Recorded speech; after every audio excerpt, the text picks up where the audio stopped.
Hello guys, मेरा नाम है गजानन और मैं आप सभी का स्वागत करता हूँ मेरे इस यूट्यूब चैनल जीपी एकेडमी में। इंडस्ट्री में यूज़ होने वाले डिफरेंट टर्म और डिफरेंट क्वालिटी टर्म्स के बारे में मैं मेरे चैनल में एक्सप्लेन करूँगा, तो मेरे साथ बने रहिए मेरे यूट्यूब चैनल जीपी एकेडमी में। तो आज हम देखेंगे कि प्रोड्यूसर रिस्क क्या होता है और कंज्यूमर रिस्क क्या होता है। दोस्तों, ज़िंदगी में कुछ मुकाम हासिल करने के लिए हमें रिस्क उठाना पड़ता है, मगर कभी कभी ये रिस्क महंगा भी साबित हो सकता है।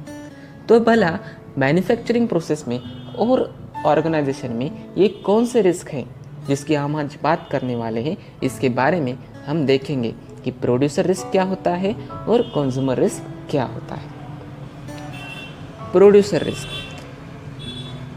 किताबी डेफिनेशन देखेंगे। Risk associated with rejection of good quality lot, even though it consists of good parts, then also rejected due to sampling process. Sampling plan क्या है, उसके टाइप्स क्या है, इसके ऊपर मैंने एक वीडियो बनाया है। ऊपर आई बटन पे क्लिक करके आप उसे देख सकते हो। तो मैं आपको एक जनरल एग्जांपल देता हूँ और उस जनरल एग्जांपल के पैरेलल में प्रोड्यूसर रिस्क और कंज्यूमर रिस्क एक्सप्लेन करता हूँ। मान लीजिए आप मिठाई खरीदने के लिए किसी हलवाई के दुकान पे जाते हो, ठीक है। तो वहाँ पे अगर आपको 1 किलोग्राम मिठाई खरीदनी है तो आप क्या करते हो, एक सैंपल पीस चेक करते हो। अगर वह सैंपल अच्छा लगा आपको तो आप मिठाई खरीदते हो, अदरवाइज आप दूसरी दुकान पे जाते हो या दूसरे मिठाई खरीदते हो। तो प्रोड्यूसर रिस्क क्या है। मान लीजिए वो उस दुकानदार ने 90% गुड क्वालिटी का लॉट बनाया है और 10% थोड़े से मिठाई उसमें ख़राब हो गई है, और उस 10% में से ही आपने जो सैंपल टेस्ट किया था वह ख़राब निकला।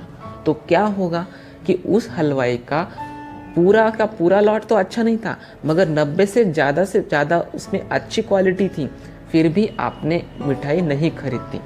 इसलिए जो प्रोड्यूसर को जो लॉस हुआ है उसे बोलते हैं प्रोड्यूसर रिस्क। मतलब कि गुड क्वालिटी का लॉट रिजेक्ट होता है क्योंकि सैम्पलिंग प्रोसेस में आपने जो सैंपल चेक किए हैं वह रिजेक्ट निकला।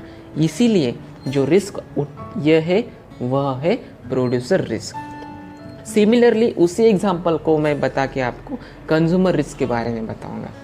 तो पहले किताबी डेफिनेशन देखते हैं। Risk associated with accepting poor quality lot even though it consists of poor parts, then also accepted due to sampling process.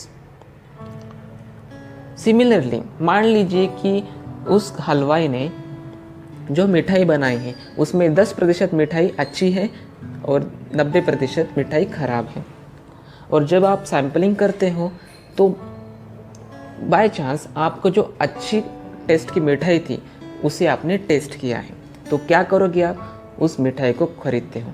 बल्कि उसमें 90% मिठाई खराब है, फिर भी आपने क्या किया, उस मिठाई को खरीदा है। तो सिमिलरली कि क्या है ये कि पुअर क्वालिटी का लॉट है, फिर भी कस्टमर ने उसे एक्सेप्ट किया है।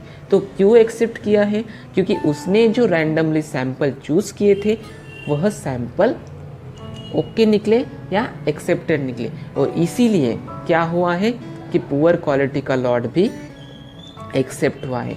तो इसे बोलते हैं कि कंज्यूमर रिस्क, ठीक है।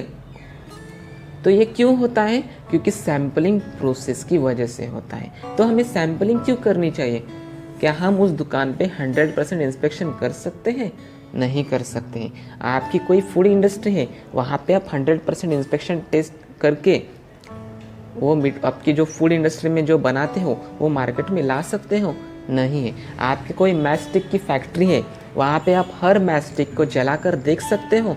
नहीं देख सकते, और इसीलिए यह रिस्क भी आ सकते हैं। तो ये रिस्क ना आए इसीलिए हमें क्या करना चाहिए।